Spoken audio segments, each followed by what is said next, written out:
നമസ്കാരം. മധ്യകേരളത്തിലെ പ്രശസ്തമായ കാളിക്ഷേത്രമാണ് തൃപ്പൂണിത്തുറ ഇരുമ്പനം വെട്ടിക്കാവ് ഭഗവതി ക്ഷേത്രം. മണ്ഡലകാലത്ത് ഇവിടുത്തെ അതിവിശേഷമായ ചടങ്ങാണ് കളമെഴുതിപ്പാട്ട്. കളമെഴുതി മേൽശാന്തി പൂജിച്ചു കഴിഞ്ഞാൽ ആ കളത്തിൽ ഭഗവതിയുടെ സാന്നിധ്യമുണ്ടെന്നാണ് വിശ്വാസം.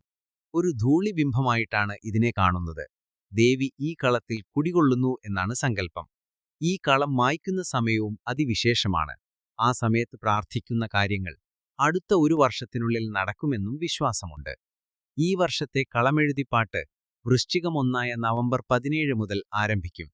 വെട്ടിക്കാവിലമ്മയ്ക്ക് കളമെഴുതിപ്പാട്ട് വഴിപാട് നടത്തുക വഴി അകാരണമായ ഭയം, രോഗദുരിതങ്ങൾ, ന്യായമായ ആർജിച്ച ധനം ചോർന്നുപോവുക, കുടുംബകലഹങ്ങൾ, കുടുംബത്തിൽ സ്വസ്ഥത നശിക്കുക തുടങ്ങി പല ദുരിതങ്ങൾക്കും മോചനം ലഭിക്കുമെന്നാണ് ഭക്തർ വിശ്വസിക്കുന്നത്.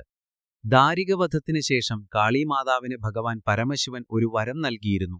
അതിങ്ങനെയാണ്: നിന്റെ രൂപം കളമെഴുതി പൂജിക്കുന്നവർക്ക് സർവമംഗളങ്ങളും സിദ്ധിക്കും എന്നാണത്.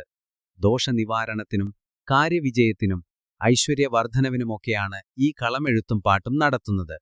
ഈ വർഷത്തെ കളമെഴുത്തു പാട്ടിനുള്ള ബുക്കിംഗ് ക്ഷേത്രത്തിൽ ആരംഭിച്ചതായി ക്ഷേത്രമധികൃതർ അറിയിച്ചു. വെട്ടിക്കാവ് ക്ഷേത്രത്തിലെ ഏകദേശം 25 വർഷമായിട്ട് ഇവിടെ അടിയന്തരക്കാരനായിട്ട് ഭഗവതിയെ സേവിക്കാനുള്ളൊരു ഭാഗ്യം ഈ അടിയനുണ്ടായി. ഇവിടെ ഇടയ്ക്ക വായിക്കുക, ചെണ്ട വായിക്കുക, പിന്നെ കളയെഴുത്തും പാട്ടിന് മറ്റുള്ളവരെ സഹായിക്കുക എന്നൊക്കെയാണ് എൻ്റെ ചുമതല. പിന്നെ എനിക്ക് പറയാനുള്ളത്, കളയെഴുത്തും പാട്ട് എന്ന് പറയുന്നത് നമ്മുടെ കേരളത്തില് അപൂർവമായിട്ടുള്ള ക്ഷേത്രങ്ങളിൽ നടന്നു വരുന്ന ഒന്നാണ്.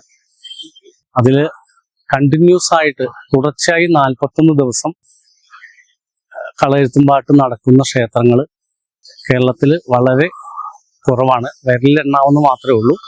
അതിലൊന്നാണ് വെട്ടിക്കാവിൽ ക്ഷേത്രത്തിലെ 41 ദിവസത്തെ കളയെഴുത്തും പാട്ട്.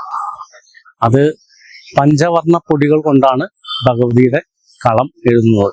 അതായത് അരിപ്പൊടി, കരിപ്പൊടി, മഞ്ഞൾപ്പൊടി, പച്ചപ്പൊടി, പിന്നെ മഞ്ഞളും ചുണ്ണാമ്പും ചേർത്ത് ചുമന്നൊരു പൊടി ഉണ്ടാക്കി അതും കൂടെ ചേർത്ത് ചുമന്ന പൊടി, 5 പൊടികൾ, അത് പഞ്ചവർണ്ണ പൊടികൾ കൊണ്ടാണ് ഭഗവതിയുടെ കളം എഴുതുന്നത്. ഈ കളയെഴുത്തും പാട്ട് എന്താ പറയുക, ഇത് നടത്തുന്നത് തന്നെ നമ്മുടെ കുടുംബത്തിന് ഐശ്വര്യത്തിന് വേണ്ടിയിട്ടാണ് ഈ കളയെഴുത്തും പാട്ട് നടത്തുന്നത്. എന്തായാലും എല്ലാവരുടെയും പ്രാർത്ഥനയും കാര്യങ്ങളൊക്കെ ഉണ്ടാവുക, അത്ര മാത്രമേ പറയാനുള്ളൂ. നന്ദി, നമസ്കാരം.